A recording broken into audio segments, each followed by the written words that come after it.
बढ़िया पॉइंट है कि सबसे पहले कंपटीटर की वीकनेस को ढूंढो और उस वीकनेस को अपनी स्ट्रेंथ बना लो, ठीक है। अब आपको पता है इंडिया के अंदर हर तरह के लोग रहते हैं, हाई इनकम वाले भी रहते हैं, मिडिल इनकम वाले भी रहते हैं, लो इनकम वाले भी रहते हैं, हर तरह के इनकम वाले लोग रहते हैं। जो दूध की थैली आती है, एक 32 रुपीज़ की आती है, एक 28 की आती है, एक बिल्कुल ही 20 रुपये की आती है।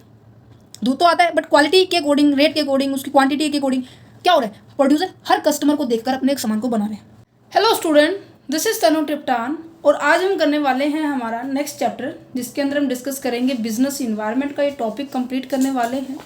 देखो, इससे पहले ये मोस्ट ऑफ चैप्टर्स जो ऑलरेडी हो चुके हैं, आपका सिलेबस ये है ना, पार्ट 1 है, पार्ट 2 है। पार्ट 1 का हमारा बिजनेस इन्वायरमेंट का ही टॉपिक रहता है और एक हमारा प्लानिंग का रहता है। इससे पहले मैंने directing, staffing, organising, most of हमारा सब सिलेबस हो चुका है। ये दोनों चैप्टर आज हो जाएंगे। आज इस वीडियो के अंदर ये चैप्टर करेंगे, जिसके अंदर डिमोनेटाइजेशन का पॉइंट है, liberalisation, privatisation and the globalisation का पॉइंट और बिजनेस इन्वायरमेंट के दोनों फैक्टर है, इंटरनल और एक्सटर्नल। इनको हम डिस्कस करेंगे। देन उसके बाद हम क्या करने वाले हैं, हमारे प्लानिंग वाला चैप्टर करेंगे। उसके बाद हमारा पार्ट ए जो है कंप्लीट हो जाएगा, पार्ट बी हम स्टार्ट करेंगे, ठीक है। तो चलो बढ़ते हैं। देखो, कंट्रोलिंग का चैप्टर ये देखो मैंने करवाया था बिल्कुल। अगर आप नोट्स लेना चाहते हैं उसके लिए भी मैंने आपको सोल्यूशन बताया था, कैसे आप नोट को एक्सेस कर सकते हैं। डायरेक्टिंग वाला चैप्टर भी हमारा ऑलरेडी कंप्लीट हो चुका है, बता रही हूँ मैं। तो प्लेलिस्ट चेक कर लेना, जिसके अंदर हमने हर एक चीज़ को डिस्कस किया था 1 बाय 1। तो चलिए बिजनेस इन्वायरमेंट का टॉपिक करते हैं। चैप्टर नंबर ये हमारा है सेकेंड चैप्टर को कंटिन्यूस करते हैं। सबको पता है कि हम एक एग्जाम्पल के साथ स्टार्ट करते हैं हर टॉपिक को, तो इसमें भी एक एग्जाम्पल लेते हैं। देखो, ये वर्ड आपको नज़र आ रहा है, एक लिखा हुआ है बिजनेस, दूसरा वर्ड लिखा हुआ है इन्वायरमेंट। देखो, इन्वायरमेंट तो आपको स्टार्टिंग से पता होगा कि इन्वायरमेंट एक्चुअल में होता क्या है। जो आपके आसपास होता है, इर्द गिर्द होता है, जो आपको इफेक्ट करता है। और कुछ एक बातों में ये आपको पॉजिटिव पॉइंट दे देता है, कुछ एक बातों में नेगेटिव पॉइंट देता है। कहने का मतलब, आपके सराउंडिंग में होने वाली हर एक एक्टिविटी, आपके सराउंडिंग में होने वाले हर एक इवेंट्स को हम इन्वायरमेंट कहते हैं ना, ठीक है जी। अब हम बिजनेस के पॉइंट ऑफ व्यू से बात कीजिए तो बिजनेस क्या होता है। देखो, हर एक पर्सन का, अब जैसे आप +2 में हो, इवन ग्रेजुएशन में हो, बीकॉम में हो, बीबीए में हो, या फिर एमकॉम में हो, एमबीए में है, ठीक है। सभी स्टूडेंट्स के लिए चैप्टर, क्योंकि ये जो टॉपिक है हर क्लास के अंदर आता है, इवन आप कोई भी क्लास के अंदर है, ठीक है। तो देखो, अब ये पर्सन है मिस्टर टीकू, ठीक है। मिस्टर टीकू क्या कर रहा है, ये चाहता है कि ये भी और लोग, इसके जो दोस्त हैं ना, ये जो दोस्त हैं ये बहुत अच्छे अपने जीवन को सर्वाइव कर पा रहे हैं, अपनी लाइफ को सर्वाइव कर पा रहे हैं। इनका standard of living of standard क्या है, बहुत अच्छा है।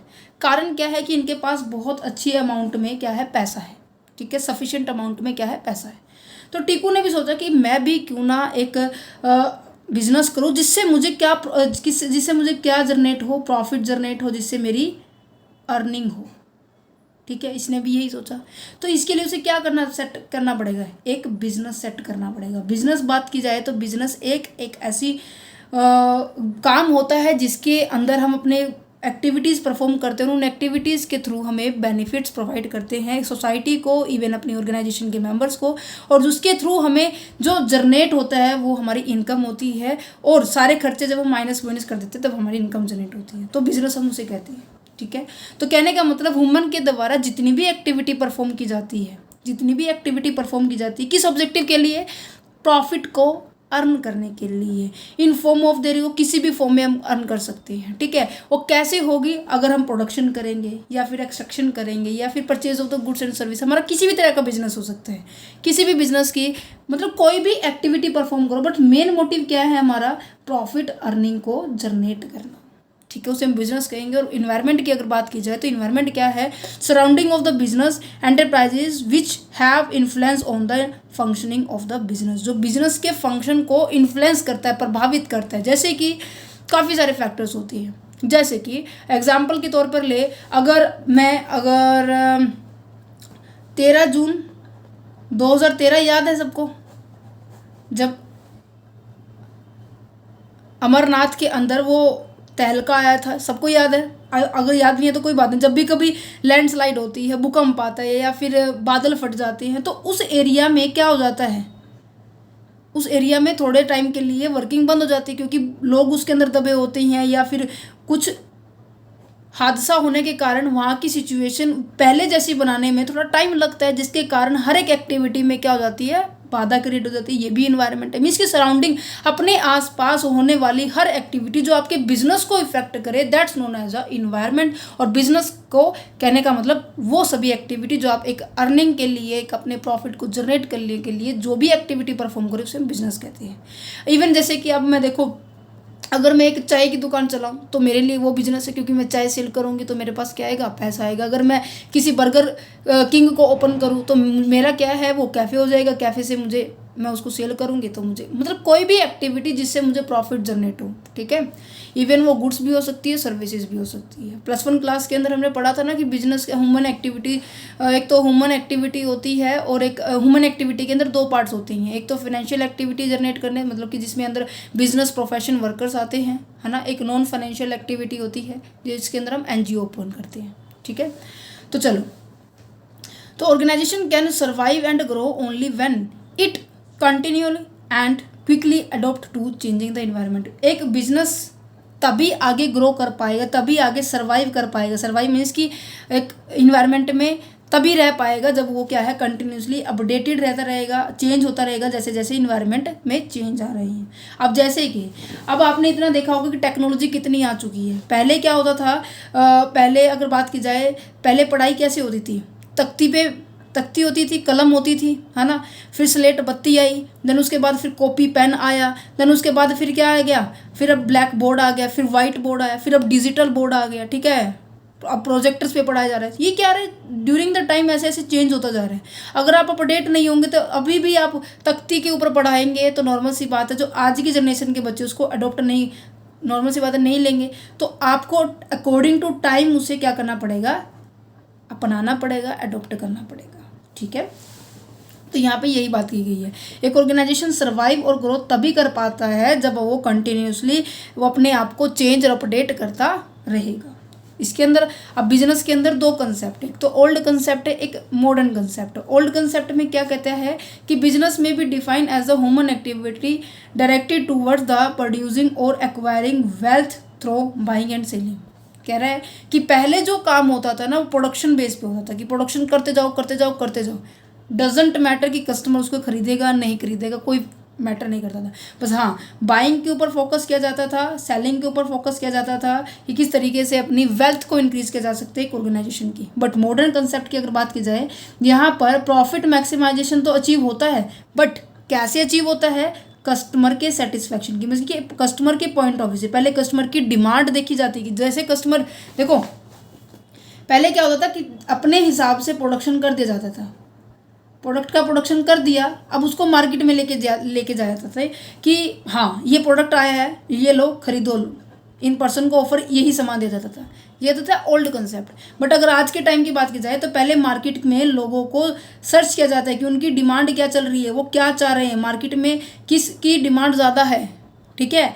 उन लोगों के डिमांड को सर्च करेंगे, देन उसके बेस पर प्रोडक्शन करेंगे, ठीक है। तो यहाँ पे इंपॉर्टेंस किसको दी, पहले कस्टमर को, फिर उसके बाद उन्होंने प्रोडक्शन को दी। बट पहले क्या होता था ओल्ड कंसेप्ट में, पहले प्रोडक्शन को इंपॉर्टेंस दी थी, देन उसके बाद हमने कस्टमर को प्रोडक्शन इंपॉर्टेंस दी है। तो दैट्स अ रीज़न कि यहाँ पे क्या कहते हैं कि यहाँ पे कंज्यूमर के सेटिस्फैक्शन के साथ साथ हम क्या करते हैं, प्रॉफिट को जनरेट करते हैं, ठीक है। तो यहाँ पे कहते हैं कि business means to create a customer and to be expand the market share. अब नॉर्मल सी बात है, जिन जिन कस्टमर्स को हम लेकर चलेंगे, जिनके इंटरेस्ट को हम लेकर चलेंगे, उनकी इच्छा के अकॉर्डिंग मार्केट में सामान आ रहा है, तो क्या कस्टमर उसके ऊपर इंटरेस्ट नहीं शो करेंगे कि ये कंपनी हमारी तरह का, हमारे इच्छा के अनुसार इंटरेस्ट लेके, इच्छा के अनुसार क्या लेके आ रही है, प्रोडक्ट लेके आ रही है ना। जिसके कारण मार्केट में उस कंपनी, उस प्रोडक्ट के रिगार्डिंग सभी लोगों के पास ये इन्फॉर्मेशन पहुंच जाएगी कि ये कंपनी ये है, फला फला कंपनी ऐसे ऐसे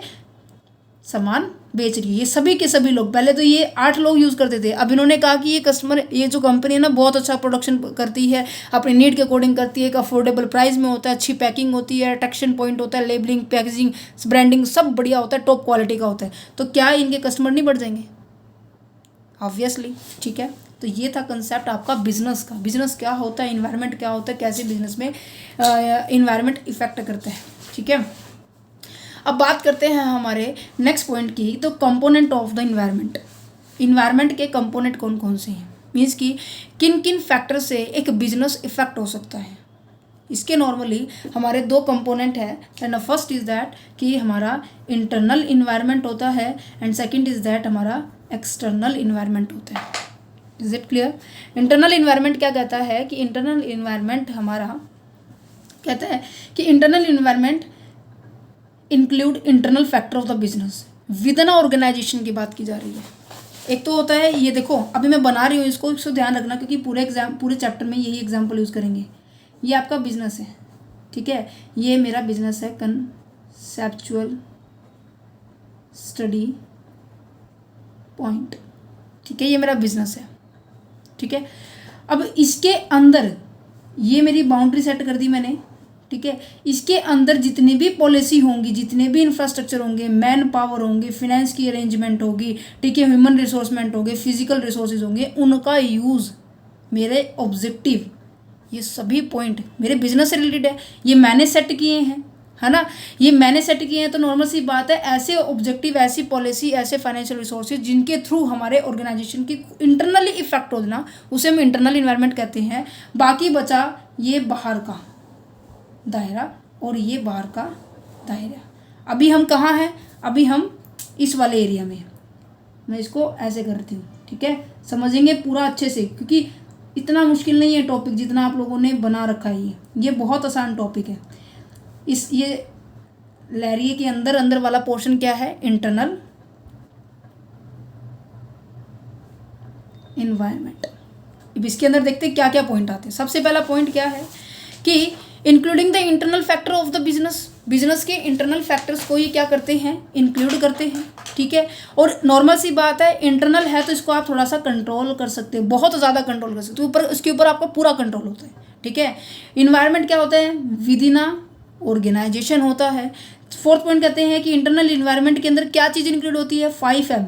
जैसे कि मेरी ऑर्गेनाइजेशन के अंदर अभी फ़िलहाल 15 लोग काम कर रहे हैं, तो मेरी मैन पावर होगी। मटेरियल क्या है? स्टडी मटेरियल है, बुक है, पेन है, पेंसिल है, मटेरियल जितना भी हम मटेरियल यूज़ कर रहे हैं, ये जैसे कैमरा है, ठीक है, माइक है, लाइट है, बाकी सभी, तो ये मटेरियल हो गया। मनी क्या है? कि मेरे पास प्रॉपर पैसा होना चाहिए कि इन सभी चीज़ों को मैं एक्वायर कर सकूं, ले सकूं। मशीनरी, अगर मेरा प्रोडक्शन का काम है तो मेरे पास प्रॉपर मशीनरी होनी चाहिए। मैनेजमेंट क्या है? जो हमारे ऊपर कंट्रोल कर रहा है, इस पूरी टीम के ऊपर कंट्रोल कर रहा है, जो हेड है, ये प्रॉपर मैनेजमेंट अच्छा होना चाहिए। इसकी थिंकिंग पावर इतनी बढ़िया होनी चाहिए कि हमें अच्छे से काम करवा सके, हमें बनाए रख सकते। समझ पा रहे हैं? तो क्या है कि 5M का यूज़ होता है, मैन, मशीन, मटेरियल, मनी और मैनेजमेंट। समझ में आ गया? याद करने की जरूरत नहीं है। चलो जी, अब क्या बात है, इंटरनल इन्वायरमेंट में सारे फैक्टर्स हैं जो इफेक्ट करते हैं। सबसे पहला तो ये 5M होते हैं, ठीक है। अगर ये इनमें से, अगर मान लो मेरे पास पैसा नहीं है, तो अगर मेरे पास पैसा नहीं होता तो क्या मैं ये जो बुक है, जो नोटबुक है, जो आपकी +2 की, ग्रेजुएशन की, क्या ये मेरे पास बुक आ पाती? बिल्कुल भी नहीं आ पाती, क्योंकि मेरे पास पैसा ही नहीं है ना। विदाउट पैसे तो मैं इनको अरेंज भी नहीं कर सकती। कहने का मतलब, अगर एक भी चीज़ अगर मिसिंग हुई तो हम अपने काम को अच्छे से परफॉर्म नहीं कर सकते। ये इंटरनली की बात है, ठीक है। नेक्स्ट आ जाता है क्वालिटी ऑफ HR का मतलब कहते हैं human resource. A component of the internal environment is largely responsible for the success और the failure of the business unit, because if the employee are the skill, knowledge full, then it can be take the business to big height। पता है क्या कह रहा है कि कहने का मतलब, अगर आपकी ऑर्गेनाइजेशन है, उस ऑर्गेनाइजेशन में एम्प्लॉई काम करते हैं, ये सारे के सारे एम्प्लॉई हैं, ठीक है। अगर इनकी नॉलेज अच्छी है, आज के टाइम की है, अपडेटेड है, कंप्यूटर अच्छे से चला सकती है, AI का यूज़ कर सकती है, अदर टूल्स का एकदम से यूज़ करना आ जाता है, तो क्या ऑर्गेनाइजेशन को बेनिफिट नहीं मिलेगा? ऑफ कोर्स मिलेगा। तो इसलिए कहते हैं कि सबसे ज़्यादा ह्यूमन रिसोर्स के ऊपर, ह्यूमन रिसोर्स की क्वालिटी के ऊपर क्या डिपेंड है? हमारा इंटरनल इन्वायरमेंट डिपेंड है। अ component of the internal environment is largely responsible, सबसे ज़्यादा रिस्पॉन्सिबल होता है किस चीज़ के लिए? फॉर द सक्सेस और the failure of A business unit. Is it clear? क्यों? क्योंकि उसकी नॉलेज, उसकी स्किल एक बिजनेस को बड़े हाइट पर लेके जा सकती है। ओके, नेक्स्ट आ जाता है worker. If there is a worker are the not satisfied, then he is, and then their efficiency will be go down, then they even go on strike and it's may be badly affect. क्या कह रहा है कि अगर employee अलग होते हैं बेटा, वर्कर्स अलग होते हैं, बताया था मैंने आप सभी को, ठीक है। ये प्रीवियस लेक्चर में मैंने डिस्कस किया था, जिसके अंदर फर्स्ट चैप्टर के अंदर आया था ये पॉइंट, ठीक है। वर्कर्स कौन होते हैं? वर्कर्स अगर ये सेटिस्फाइड नहीं हुए, ये संतुष्ट नहीं हुए, तो क्या होंगे उनकी, अगर मान लीजिए ये काम प्रॉपर अच्छे से कर रहे हैं बट उनकी सैलरी, उनका इंफ्रास्ट्रक्चर अच्छा नहीं है, तो क्या उनका काम में मन लगेगा? बिल्कुल भी नहीं लगेगा। अगर इंफ्रास्ट्रक्चर बहुत गंदा है, सफाई नहीं है, पानी अच्छे से अवेलेबल नहीं है, टॉयलेट की फैसिलिटी नहीं है, या फिर वहाँ पर जो इन्वायरमेंट है, कम्युनिकेशन स्किल अच्छी नहीं है, तो नॉर्मल सी बात है कि नहीं होगा। सैलरी होगी, सैलरी उनके काम के अकॉर्डिंग नहीं मिल रही है, तो वो क्या हो जाएंगे, उनका मोराल क्या है, डाउन हो जाएगा, जिसके कारण वो स्ट्राइक पे भी जा सकते हैं। आपने देखा होगा कि आज इस डिपार्टमेंट की स्ट्राइक है, आज उस डिपार्टमेंट की स्ट्राइक है। मैंने मोस्टली क्या देखा है कि जो आपने कोर्ट के सामने मोस्ट ऑफ देखा होगा, कोर्ट के सामने सबसे ज़्यादा स्ट्राइक आंदोलन चलती रहती है। कारण क्या है? वो सरकारी पर्सन भी होते हैं, फिर भी वो स्ट्राइक पे बैठते हैं क्योंकि सेटिस्फाइड नहीं है। वाई डजेंट मैटर, है ना। तो नेक्स्ट क्या है? डायरेक्टिंग। डायरेक्टिंग कौन होता है? डायरेक्टिंग का मतलब होता है जो पर्सन राह दिखाता है कि आपका ये ऑब्जेक्टिव है, आप यहाँ खड़े हैं, इस ऑब्जेक्टिव को अचीव करने के लिए आप कैसे जाएंगे। जैसे कि आप गूगल मैप पे सर्च करते हैं ना कि मुझे, अब मैं यहाँ खड़ा हूँ और मुझे दिल्ली के करोल बाग में जाना है, ठीक है, तो मैं कैसे जाऊँ? तो आपने इंटरनेट मैप पे सर्च किया, मैप पे सर्च करने के बाद आपको रास्ते दिखाएगा 1 2 3 जितने भी ऐसे, बट सुटेबल रास्ते पे बिल्कुल ऐसे स्ट्रिक्ट दिखाएगा, और बाकियों पे ऐसे डॉट डॉट डॉट दिखाएगा कि इतने में, इसमें इतना टाइम लगेगा, साथ में टाइम भी बताएगा कि इसमें इतना टाइम लगेगा, अगर आप ऑटो से जाएंगे, पैदल जाएंगे, सब बता देगा। तो डायरेक्टिंग क्या है? एक तरह से आपके विज़न को क्लियर करने, अचीव करने के लिए, आपके फ्यूचर के ऑब्जेक्टिव को अचीव करने के लिए एक आपको रास्ता दिखाता है, पथ दिखाता है, ठीक है। तो ये कहते हैं कि have a broad vision and the creative thinking. अगर एक डायरेक्टर का बढ़िया, बहुत अच्छा, बहुत बड़ा विज़न हुआ, क्रिएटिव थिंकिंग है, तो हम क्या देख सकते हैं, अपने इन्वायरमेंट में, अपनी ऑर्गेनाइजेशन में अपने ऑब्जेक्टिव को अचीव करने का एक अच्छा तरीका देख सकते हैं, एक अच्छे रोल प्ले करने वाले पर्सन को देख सकते हैं। अगर यही अच्छा नहीं हुआ तो नॉर्मल सी बात है, अपने ऑब्जेक्टिव भी छोटे छोटे होंगे, और ऑब्जेक्टिव इस तरीके से होंगे जो नॉर्मल पर्सन भी अचीव कर सकते हैं, है ना। तो क्या लिखा हुआ है? Have a broad vision and the creative thinking, then they can foresee the change going to be occur in the environment and can frame appropriate policy well in a time. In case कह रहा है कि अगर environment में किसी भी तरह का चेंज आया तो डायरेक्टर के पास इतनी कैपेबिलिटी होनी चाहिए, इतनी क्रिएटिव थिंकिंग होनी चाहिए कि उसके विद इन अ टाइम वो क्या कर पाए, एक नई पॉलिसी को फ्रेम कर पाए। Is it clear?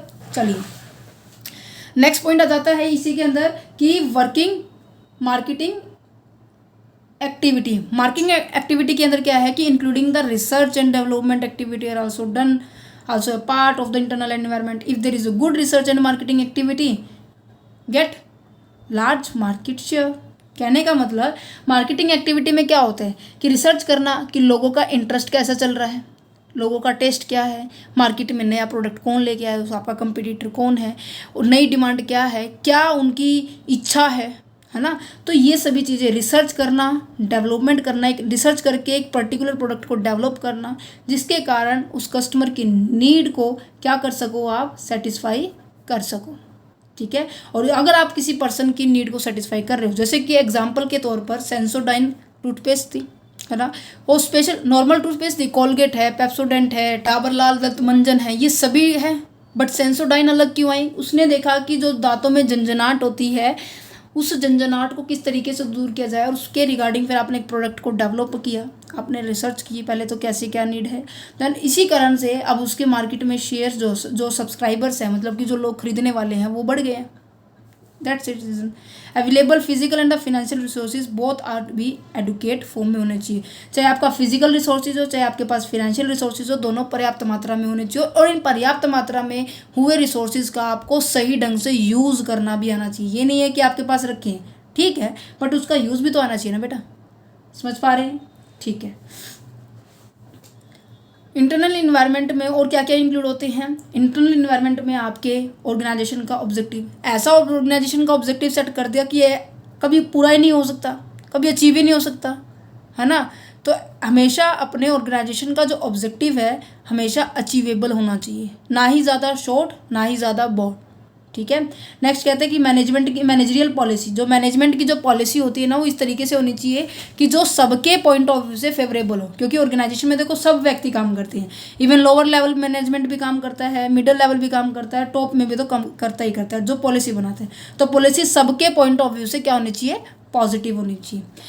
Management and the employee of the organisation, management के अंदर जो काम करने वाले लोग हैं, मैनेजर्स जो हैं, जो एम्प्लॉई है वो भी अच्छे होने चाहिए, मीन्स कि ह्यूमन रिसोर्स की पावर की बात की जा रही है। लेबर मैनेजमेंट रिलेशनशिप, लेबर जो टॉप लेवल में है और जो लोअर लेवल में है इनके बीच में एक अच्छा रिलेशनशिप होना चाहिए, पॉजिटिव होना चाहिए। ये नहीं है कि जो इसने काम थोप दिया वो करना ही करना है, इनकी भी सुननी चाहिए। तो टू वे कम्युनिकेशन होना चाहिए, डेमोक्रेटिक हमारी लीडरशिप होनी चाहिए। लीडरशिप वाले पॉइंट में हमने पढ़ा था ये, ठीक है। नेक्स्ट क्या है कि physical and the financial resources दोनों होने चाहिए। फिजिकल रिसोर्सेज दैट मीन्स आपके पास जो रॉ मटेरियल्स है, अदर थिंग्स है। फाइनेंशियल दैट मीन्स आपके पैसे की बात की जा रही है। Vision and the thinking of the top management, अगर आपका विजन बहुत बढ़िया है, मीन्स कि फ्यूचर में अचीव होने वाले ऑब्जेक्टिव को विजन कहते हैं, ठीक है। थिंकिंग की बात की जाए तो एट प्रेजेंट आप क्या सोच रहे हो, आप फ्यूचर के बारे में सोच पा रहे हैं या नहीं पा रहे, वो डिपेंड करता है टॉप मैनेजमेंट। आपकी टॉप मैनेजमेंट में ये एबिलिटी होनी चाहिए, ठीक है। ये हो गया आपके इंटरनल इन्वायरमेंट के कंपोनेंट्स। अब बात करते हैं हमारे एक्सटर्नल इन्वायरमेंट की बात। एक्सटर्नल इन्वायरमेंट मीन्स कि ये इन्वायरमेंट जो आपकी थोड़ा सा बाउंड्री के बाहर चले जाती है। देखो अब मैंने आपके पास सामने ये बनाया, दिखाई दे रहा है। अब हमारे पास ये आ जाता है हमारा टोटल, एक सेकेंड, शिट। तो यहाँ पर देखो, अब आपके पास देखो क्या ये हमने पढ़ लिया। अब हमारे पास क्या आया है, अब यहाँ पर ये एक्सटर्नल इन्वायरमेंट है, ये वाला पॉइंट भी, ये वाली लाइन भी, ठीक है, ये वाली भी और ये वाली। अब इसको दो पार्ट्स में क्यों डिवाइड किया गया? अब ये तो देखो विदिन अ कंट्रोल थी, इंटरनल इन्वायरमेंट था। अगर बात की जाए ये आउटसाइड, इसके अंदर थोड़ा सा आपका कंट्रोल होता है, बट यहाँ पर बिल्कुल भी कंट्रोल नहीं होता, मीन्स कि ये आपके आउट ऑफ कंट्रोल होते हैं, ठीक है। क्या मैं लिख सकती हूँ? बियॉन्ड द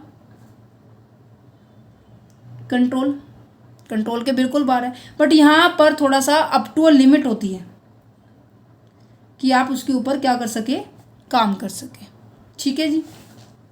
तो इसी वजह से इसको टू पार्ट्स में डिवाइड किया गया है। फर्स्ट पार्ट को क्या कहेंगे हम? माइक्रो इन्वायरमेंट कहेंगे। सेकंड पार्ट को हम कहेंगे मैक्रो इन्वायरमेंट कहेंगे।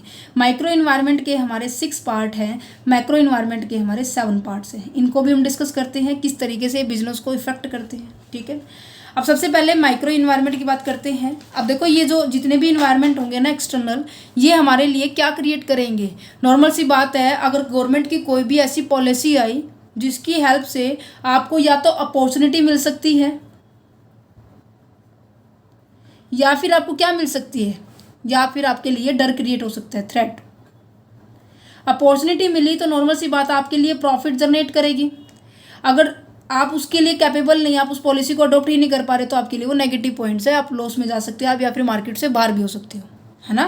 तो ये एक बात कह रहे हैं कि factor outside the firm which can be provide, ऐसे फैक्टर जो हमारे फर्म के बाहर होते हैं। लिमिट बताई थी अभी मैंने, देखो ये गोला बनाया था, याद है, ये हमारी फर्म है। फर्म के बाहर की बात जब की जाती है, एक्सटर्नल फैक्टर्स की बात की जाती है, तो तब हमारे लिए दो चीज़ क्रिएट होती है। एक तो अपॉर्चुनिटी होती है और एक पोज अ थ्रेट क्रिएट हो सकता है, ठीक है। तो सबसे पहले हम माइक्रो इन्वायरमेंट की बात करेंगे। माइक्रो इन्वायरमेंट में क्या होता है कि क्लोज टू द कंपनी। अब देखो ये तो हमारी कंपनी होगी, ये दूसरा लेवल ही होता है, तो थोड़ा सा हमारी कंपनी के थोड़ा क्लोज होता है ना। ये क्लोज होने के कारण इसलिए ये लाइन लिखी गई है, close to the company. Is it clear? Second name क्या है इसका? Operating environment of business. Operating क्यों है? अब ये तो हो गया बिजनेस के विद इन एक्टिविटी, जितनी अभी हमने आगे डिस्कस की है, ठीक है। बट ये क्या है कि आप अपना सामान कहाँ से मंगा रहे हैं, आप कस्टमर को एनालिसिस कर रहे हैं। नॉर्मल सी बात है, कस्टमर तो कंपनी में नहीं है, कस्टमर तो कंपनी से बाहर है, वो आ जाएंगे। सप्लायर हो गए जैसे कि, ठीक है। और आपके जो कंपटीटर है वो आपकी कंपनी से बाहर के लोग हैं। इंटरमीडिएटरीज है, जैसे कि आप एडवर्टाइजमेंट का यूज़ करते हैं, एडवर्टाइजमेंट एजेंसी का यूज़ करते हैं, लोग हो गए, ये सारे आपके माइक्रो में आ जाएंगे, ठीक है। कहने का मतलब जो कंपनी के बाहर निकलते ही आपको देखने को मिले, ठीक है। बाहर निकलते क्या देखने को मिलेंगे, या तो आपका कंप्यूटर देखने को मिलेगा कि एक साइड में बिल्डिंग खड़ी है कपड़ों की, ठीक है। ट्रेंड्स का शोरूम देखा है सबने, ठीक है जी, शोरूम यहाँ पे है, एक साइड में फिर एक ट्रेंड्स का शोरूम हो गया। ट्रेंड्स का छोड़ो, एक ट्रेंड्स का ले लीजिए और एक ले लीजिए अपा इसको ले लेते हैं रेड टेप का, ठीक है। एक ट्रेंड्स है, एक रेड टेप है, ये रेड टेप है, ये ट्रेंड्स है, दोनों कपड़ों की शोरूम है, ठीक है जी।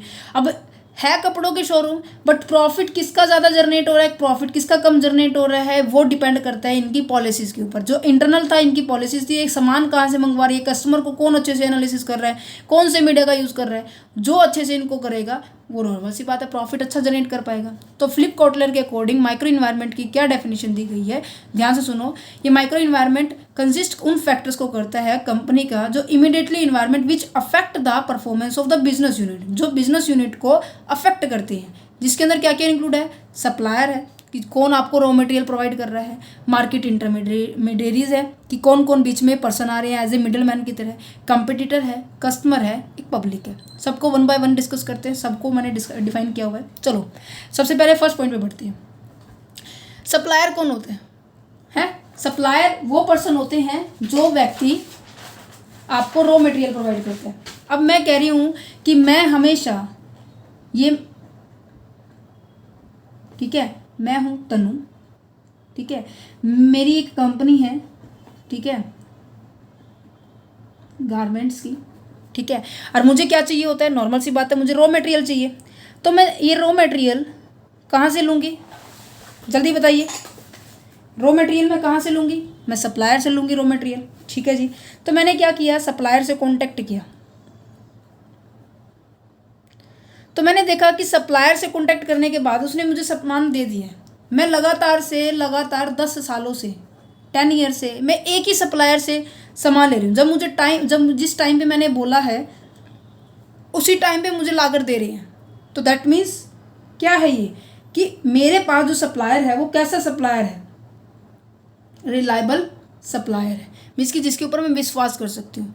बट कुछ टाइम के बाद ये मुकर जाता है तो मेरे लिए तो प्रॉब्लम क्रिएट हो जाएगी ना, मेरा प्रोडक्शन नहीं होगा, मेरे प्रोडक्शन पे क्या हो जाएगा, रोक लग जाएगी, मेरा प्रोडक्शन बिल्कुल बंद हो जाएगा अगर इसने सामान नहीं सप्लाई किया। तो अगर आप कंटिन्यूस लेवल पर एक ही सप्लायर से सामान मंगा रहे हो, रिलायबल सप्लायर है, तो अच्छी बात है, स्मूथली आपका बिजनेस चल सकता है। बट इन केस वो मुकर जाए या फिर कुछ और रीज़न हो जाए, उसकी डेथ हो जाए, कुछ भी कारण हो जाए जिसके कारण से मेरे पास उसका सामान नहीं आ रहा, तो मेरे को तो प्रॉब्लम क्रिएट हो जाएगी। इसीलिए बिजनेस के अंदर हम क्या करते हैं, मल्टीपल सप्लायर लेके चलते हैं। मीन्स कि अगर एक सप्लायर मेरे पास सामान ना भेजे तो मैं दूसरे के पास जा सकूं, दूसरे के साथ मेरे अच्छे रिलेशनशिप होने चाहिए कि हाँ अच्छी बॉन्डिंग होनी चाहिए, अच्छा वे ऑफ कम्युनिकेशन उनके साथ में होना चाहिए।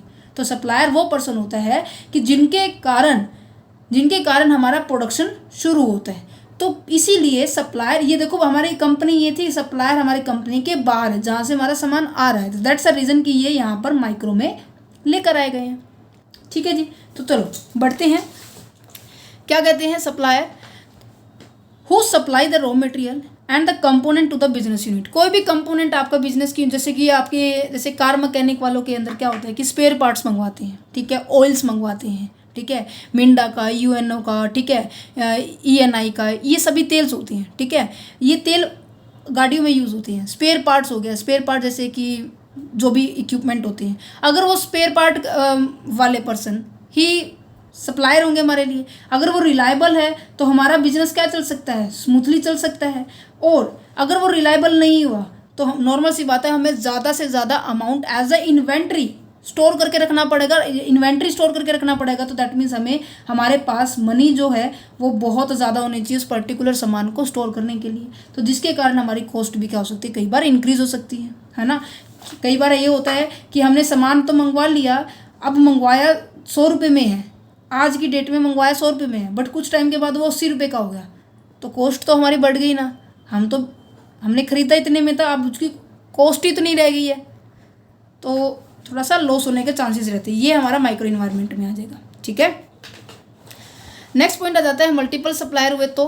मल्टीपल सप्लायर हुए तो क्या होगा कि every risk to depend on a single supplier. Most of क्या होता है कि आपका जो रिस्क होता है किसके ऊपर डिपेंड करता है, एक सिंगल सप्लायर अगर होगा आपके पास तो उसके ऊपर टोटली नॉर्मल सी बात है हमारा बिजनेस यहाँ पे इफेक्ट होगा। अगर अपने बिजनेस में रिलायबल सप्लायर नहीं हुआ तो ऑब्वियसली, क्योंकि वो स्ट्राइक पे हो सकता है या फिर लॉकआउट हो सकता है। लॉकआउट हमेशा एम्प्लॉयर करते हैं, स्ट्राइक हमेशा एम्प्लॉय करते हैं। याद रखना इस बात को, ये डिफरेंस बताती जा रही हूँ।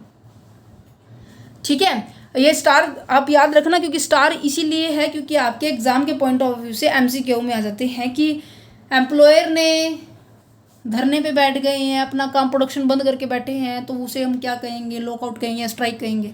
ठीक है, तो इस तरीके से बिजनेस यूनिट को ये इफेक्ट करते हैं। तो आपके ये जो सप्लायर होता है वो आपका माइक्रो इन्वायरमेंट का सबसे फर्स्ट कंपोनेंट हो गया। अब उसके बाद आ जाता है आपका कस्टमर, जिसको देखकर आप क्या बना रहे हो, अपने प्रोडक्ट को बना रहे हो। सबको पता है आज आपको मार्केट में सर्वाइव करना है, इसकी मार्केट में रहना है, मार्केट में अगर आपके बिजनेस के ग्रोथ आपको करनी है, आपके शेयर को आपको इंक्रीज करना है। शेयर को किस तरह से इंक्रीज होगा, जब आप अपने कस्टमर को क्या देंगे, कस्टमर को इम्पोर्टेंस देंगे, कस्टमर की इच्छा को देखेंगे। अब आपको पता है इंडिया के अंदर हर तरह के लोग रहते हैं, हाई इनकम वाले भी रहते हैं, मिडिल इनकम वाले भी रहते हैं, लो इनकम वाले भी रहते हैं, हर तरह के इनकम वाले लोग रहते हैं, राइट।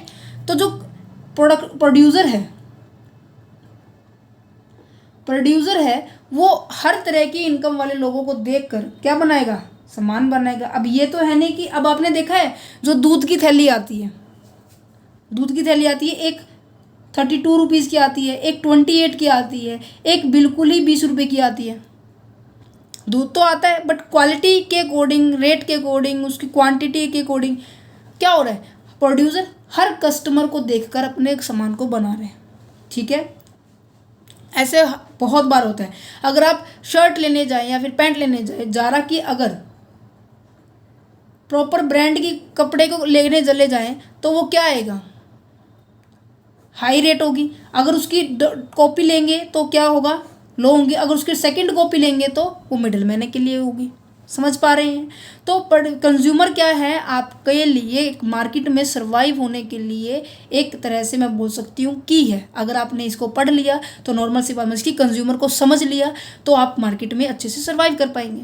ठीक है, तो अब यहाँ पे यही लिखा हुआ है, कंज्यूमर क्या होते हैं, किंग ऑफ मार्केट होते हैं। क्यों? क्योंकि आप इन्हीं की डिमांड को तो कंप्लीट करने गए हो, इन्हीं की नीड को कंप्लीट करने गए हो। Success of business organisation depend upon, किसके ऊपर डिपेंड है, कस्टमर की नीड, टेस्ट, लाइक, इन सब के ऊपर डिपेंड है। ठीक है, आज की अगर मैं टाइम देखूँ ना, जैसे कि मैं डेली शाम को इवनिंग वॉक पे जाती हूँ तो मैं देखती हूँ कि सबसे ज़्यादा लोग कहाँ मुझे देखने को मिलते हैं। आपके इलाके में भी देखना, आप अपने एरिया के अंदर जब देखेंगे तो आपको सबसे ज़्यादा फास्ट फूड वाली जितनी भी रेडियाँ होती है ना, उस पर इतने लोग दिखेंगे, मतलब हद से ज़्यादा। आज सबसे ज़्यादा जोर इनके ऊपर हो चुका है। घर पे लोग खाना नहीं बना रहे, तो जो बना रहे हैं ना उनके लिए चलो अच्छा है, रोजगार है, बट जो खा रहे हैं कम से कम अपनी हेल्थ का तो देखो भाई। और डेली फास्ट फूड मैं देख रही हूँ कि daily same customer same as it is, timing same, सब कुछ सेम। तो क्या देख रहे हैं कि जो फास्ट फूड के ऊपर जो लोगों का रुझान है, लोगों ने लोगों की नीड को देखा कि लोग घर पे नहीं बना पा रहे हैं, कुछ भी लगा लीजिए, कैसे भी लगा लीजिए, बट वो डेली यहाँ आ रहे हैं। चाहे एक एरिया में नहीं, हर जगह बोल रही हूँ, हर जगह। दिवाली पर क्या होता है कि जो पूड़ियाँ बनाने वाले और आलू की सब्जी बनाने वाले आपको मिल जाएंगे, है ना, तो उनसे लोग खरीद लेंगे, 30 रुपये की प्लेट वो खरीद लेंगे, पर घर नहीं बनाएंगे। पता नहीं क्या बात है। देखो, कस्टमर की डिमांड को आपने देखा, आपने सामान देखा, बनाना शुरू किया, बेचना शुरू किया, हो गया शुरू, है ना। तो क्या है, कस्टमर की नीड, उसके टेस्ट, उसके प्रेफरेंस, उसकी लाइक, सब कुछ को देखा जा रहा है। ठीक है, क्योंकि ये एक बिजनेस का सेंट्रल पॉइंट है कस्टमर। अगर आपने इसको नहीं समझा तो आपके बिजनेस की नैया डूबने वाली होगी। Due to increase in the competition increase होने के कारण attracting and satisfying the customer more challenging. क्या होता है कि जब दूसरी जो कंपनी सेम ब्रांड है, ये मैंने आपको बताया था कि ये तो ट्रेंड्स वाले हैं, ये है रेड टेप वाले, ठीक है। अब सेम ब्रांड है, सेम अलग अलग ब्रांड है, बट सामान क्या दे रहे हैं, गारमेंट्स दे रहे हैं, कपड़े ही दे रहे हैं। शूज़ का भी है ये रेड टेप का, तो राइट, शूज़ का भी है, अदर थिंग्स के भी हैं, अब बहुत सारी चीज़ें आ चुकी है ना रेड टेप की। तो क्या हो रहा है ये, जैसे जैसे कंपटीशन किस में देखा जाएगा, जब सेम नेचर की कंपनी, सेम तरह का प्रोडक्ट, सेम तरह के लोकेशन पे इस्टेब्लिशमेंट है और एक प्रॉफिट जनरेट कर रही है, एक नहीं कर रही, तो कंपटीशन क्या है कि एक कंपनी क्या कर रही है, एक कस्टमर की डिमांड को पूरा कर रही है, दूसरी कंपनी नहीं कर रही, जिसके कारण आज के टाइम में ज़्यादा से ज़्यादा चैलेंज जनरेट हो चुके हैं due to their increasing in competition. Competition increase क्यों हो रहा है, कैसे हो रहा है, क्यों, क्योंकि लोगों को आप अट्रैक्ट कर रहे हो, सेटिस्फाई कर रहे हो, जिसके कारण चैलेंज बहुत बढ़ चुका है। For all this business unit को conduct for the customer research, do the research and development function. इसी कारण से आज के टाइम में रिसर्च और डेवलपमेंट का बहुत ज़्यादा काम बढ़ गया है। लोगों ने, कंपनी ने सबसे ज़्यादा पैसा रिसर्च एंड डेवलपमेंट पे लगाना शुरू कर दिया गया। For a different type of the customer have to design a different type of the product. हर एक तरह के कस्टमर के लिए अलग अलग तरह के प्रोडक्ट को डिज़ाइन करना शुरू कर दिया गया। जैसे कि मार्केट सेगमेंट, किस मार्केट को किस के बेस पे, ये इतनी बड़ी मार्केट है, इस पूरी मार्केट को कैसे डिवाइड कर दिया गया है, इनकम लेवल पर, लोगों की इनकम अलग अलग है। Quality of the to be purchase, किस तरीके की क्वालिटी परचेज करना चाह रहे हैं उसके बेस पे, टेस्ट एंड प्रेफरेंस के बेस पे करना चाह रहे हैं। अब देखो, बर्गर आप रेडी से ले लीजिए, एक शॉप से ले लीजिए, या फिर एक कैफ़े से ले लीजिए, बर्गर मिलेगा, बस थोड़ा बहुत जैसे चेंज होगा, क्वालिटी में थोड़ा चेंज होता चला जाएगा, है ना। तो टेस्ट प्रेफरेंस है, एज के बेस पर, बच्चों का आपने देखा होगा स्पेशल अब बच्चों के लिए शोरूम ओपन हो चुके हैं, स्पेशल बड़ों के लिए शोरूम, स्पेशल ओल्ड पर्सन के लिए शोरूम ओपन हो चुके हैं। तो एज के हिसाब से भी, पर्सनैलिटी के हिसाब से भी, लाइफ स्टाइल के हिसाब से, जियोग्राफिकल एरिया, एजुकेशन, हर बेस पर कंपनी ने क्या कर दिया, पूरी मार्केट को डिवाइड कर दिया, ठीक है। नेक्स्ट आ जाता है मार्केट इंटरमीडिएरीज। मार्केट इंटरमीडिएरीज का मतलब क्या होता है कि जो, ये देखो, कई बार आपने देखा होगा कि आपके पास पैसे होते हैं, सबके पास पैसे, मुझे पता है सब पैसे उधार है ना। अब आप ये पर्सन हैं, ठीक है, आपके पास सेविंग्स है, आप इसको कहाँ डिपॉजिट करवाएंगे, इट्स नॉर्मल, आप इसको बैंक में डिपॉजिट करवाएंगे, है ना, राइट। ये हो गया बैंक। ये है इंडस्ट्री पर्सन, इंडस्ट्रियल पर्सन। ये इंडस्ट्री पर्सन को पैसा चाहिए, लोन चाहिए, इसका भी इस बैंक में अकाउंट है, तो ये कहाँ जाएगा, विड्रॉ करने के लिए, लोन लेने के लिए बैंक में जाएगा। अब देखो, आपने पैसा जमा करवाया, यहाँ पर आ गया, कुछ पैसा आपका होगा, कुछ पैसा किसी और व्यक्ति का होगा, तो बैंक वालों ने इसको दे दिया। तो बैंक किस तरह से काम कर रहा है, एक तरह से बीच में पर्सन का काम कर रहा है, और जिसे हम क्या कहेंगे, इंटरमीडिएरीज कहेंगे, ठीक है। इसकी एक बिचौलिया, एक पर्सन एज ए एजेंट, जो कमीशन, ब्रोकर, कुछ भी कह सकते हैं। हम अब इंटरमीडिएरीज मार्केट के पॉइंट ऑफ व्यू से पढ़ रहे हैं, तो मार्केट के पॉइंट ऑफ व्यू से क्या होगा कि एक ऐसा ब्रोकर, एजेंट की बात की जा रही है जो लिंक इस्टेब्लिशमेंट करता है किस किस के बीच में, बिजनेस के यूनिट के बीच में और एक फाइनल कस्टमर के बीच में। अब जिसने सामान बनाया है, ये हो गया प्रोड्यूसर, ठीक है, सॉरी, ये हो गया प्रोड्यूसर, और ये है कस्टमर। आप उन्हें पता है कि इतना, ये जो प्रोड्यूसर मैन्युफैक्चरर से पहले होलसेलर के पास, रिटेलर के पास, शॉपकीपर के पास, फिर आपके पास आता है। तो ये जो बीच में पर्सन होते हैं, ये इंटरमीडिएटरीज होते हैं, ठीक है। It help the business unit to promote the sale and the distributing its goods. अपने गुड्स को बेचने के लिए, डिस्ट्रीब्यूट करने के लिए, सेल करने के लिए, प्रमोट करने के लिए, बढ़ावा देने के लिए ये हेल्प करते हैं, ठीक है। नेक्स्ट आ जाते हैं इंटरमीडिएटरी में कौन कौन इंक्लूड होते हैं। First of all middle man होते हैं, जिसके अंदर होलसेलर, रिटेलर, डिपार्टमेंटल स्टोर, ये सभी आते हैं। अगर मार्केटिंग एजेंसी की बात करूँ, जो आपके प्रोडक्ट के बारे में आप तक पहुँचाते हैं। अब इतनी सारी न्यूज़ आती है, इतने सारे एडवर्टाइजमेंट आते हैं कि लक्स लो, डव लो, ठीक है, बहुत सारी साबुन के लाइफ बॉय हो गया, ठीक है, सबके एडवर्टाइजमेंट आती है। ठीक है, परफ्यूम्स की आती है, वाटर बॉटल्स की आती है, सबकी एडवर्टाइजमेंट आती है। तो एक एडवर्टाइजमेंट एजेंसी, कंसल्टेंस फर्म्स होती है, मीडिया होती है, मार्केट रिसर्च फर्म होती है, ये आप कंपनी के प्रोडक्ट के बारे में आपको इन्फॉर्मेशन देती है कि ये प्रोडक्ट इस स्किन के लिए अच्छा है, ये प्रोडक्ट इस स्किन के लिए अच्छा है ना, सब ऐसी। फाइनेंशियल इंटरमीडिएटरीज कौन होते हैं? जो आपको पैसे प्रोवाइड करते हैं। मैंने आपको बैंक एग्जांपल दी, इसी तरह से इंश्योरेंस कंपनी होती है, फाइनेंशियल इंस्टीट्यूशन होते हैं, मनी मार्केट, कैपिटल मार्केट, ये सभी हमें आगे पढ़ेंगे, ठीक है, कैपिटल मनी मार्केट को। तो नेक्स्ट क्या है? फिजिकल इंटरमीडिएटरीज कौन होते हैं? फिजिकल इंटरमीडिएटरी जो आपका सामान तो तैयार हो गया, अब यहाँ पर आपका सामान तैयार करके आप खड़े हैं, ठीक है, 2 पॉइंट है, एक तो आप वेयर हाउस के अंदर सेट करेंगे, एक हमारा पास होता है ट्रांसपोर्ट। जब उसकी रिक्वायरमेंट होती है तो ट्रांसपोर्ट की हेल्प से हम उसको फाइनल कस्टमर की तरफ लेके जाएंगे, है ना। तो ये प्लेस यूटिलिटी को क्रिएट कर रहा है। अगर जब आपको उसकी यूज़ नहीं है, अभी उसको आपको स्टोर करके रखना है, ठीक है, कुछ टाइम तक आपको उसको स्टोर करके रखना है, तो आप कहाँ स्टोर करेंगे? कुछ टाइम के लिए आप वेयर हाउस में स्टोर करके रखेंगे। तो वेयर हाउस कैसे यूटिलिटी क्रिएट कर रहा है? टाइम यूटिलिटी क्रिएट कर रहा है, दैट्स इट। वेयर हाउस हो गया जो क्रिएट करता है टाइम यूटिलिटी, ट्रांसपोर्ट एजेंसी होगी जो क्रिएट करती है place utility. Is it clear?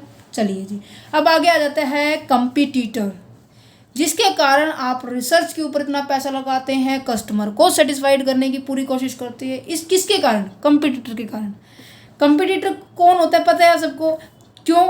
Competitor क्या होता है? प्रोड्यूसिंग द सिमिलर प्रोडक्ट और very close substitute of the our product. Means कि जो आप प्रोड्यूस कर रहे हैं और सेम प्रोडक्ट आपके मार्केट में वही प्रोडक्ट वो लेके आ रहा है, उसे हम कंपटीटर कहेंगे।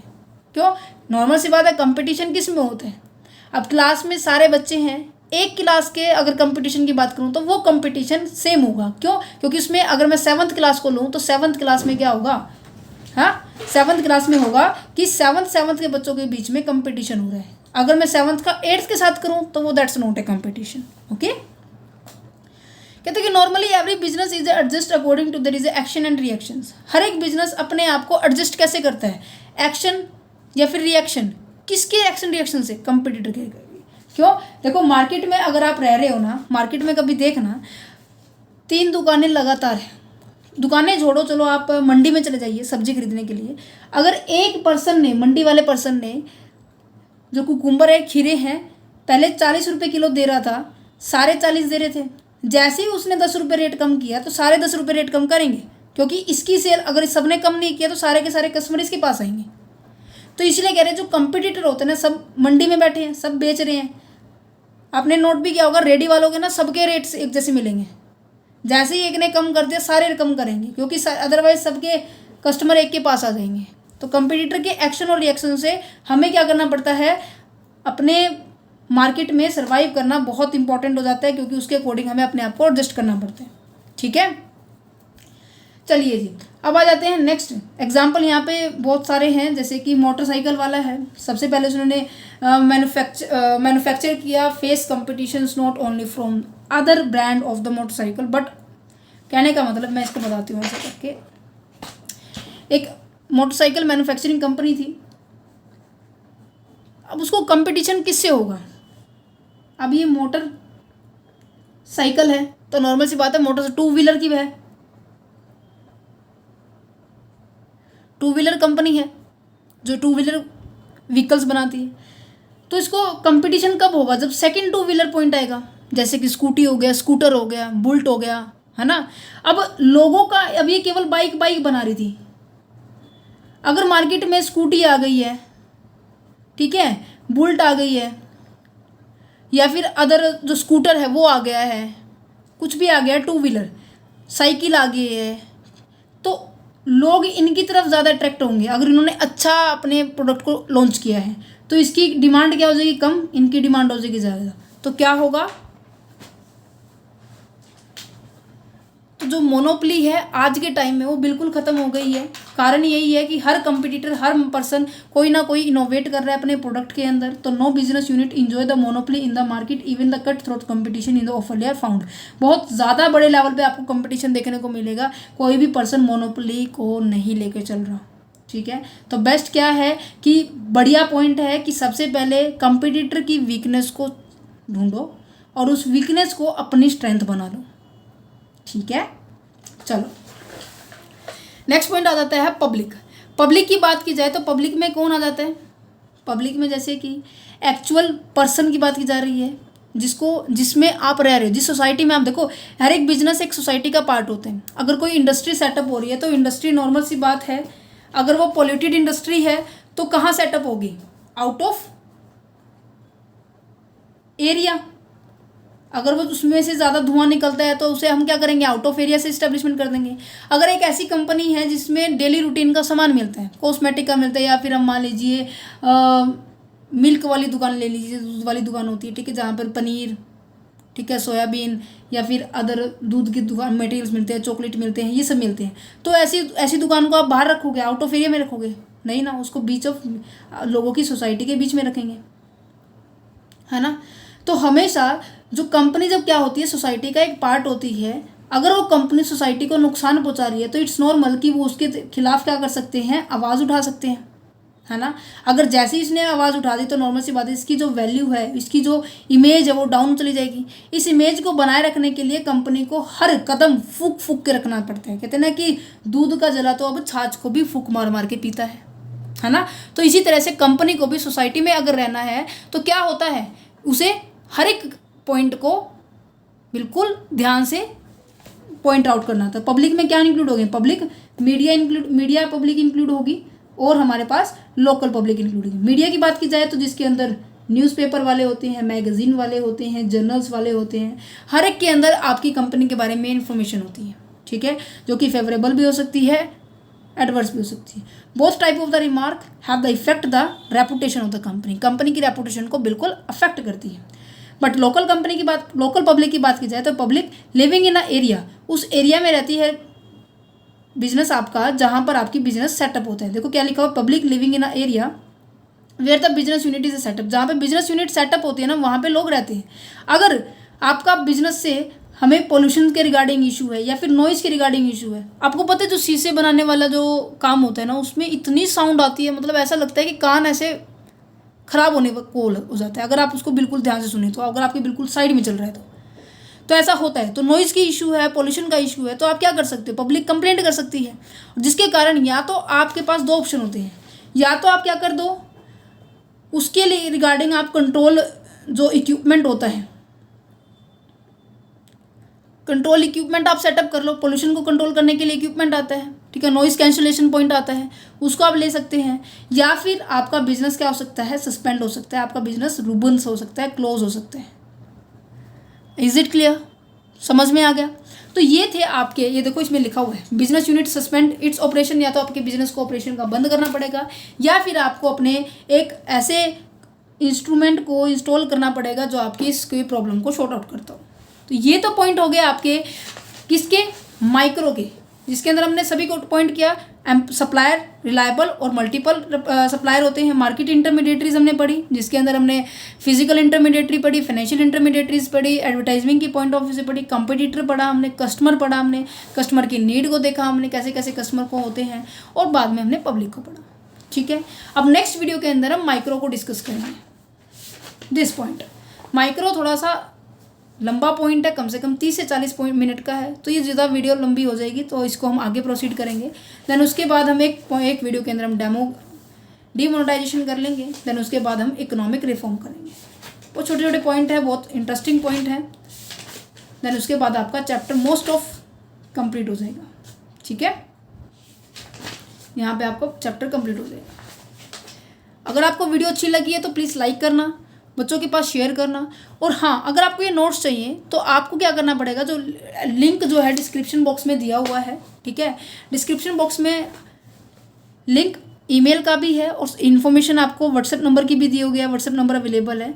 अगर आप कोई बच्चा नोट्स लेना चाहता है तो व्हाट्सएप नंबर पे आप मैसेज कर सकते हैं। टीम आपको पूरी तरह से गाइड करेगी किस तरीके से आप नोट्स ले सकते हैं। आपको हर नोट्स के रिगार्डिंग हर PDF अगर आप पर लेसन की चाहिए तो आपको ₹9 पे करने पड़ेंगे। देन उसके बाद आपको नोट्स अवेलेबल हो जाएंगे। और हाँ, जो भी आप अगर व्हाट्सएप नंबर पे मैसेज कर रहे हैं तो आपका नाम, आपका रोल नंबर और आपके क्लास और किस टॉपिक में दिक्कत है वो आप बताएंगे, क्योंकि वही मैसेज फिर मेरे पास फॉरवर्ड होगा। Okay, thank you for watching this video. Have a nice day.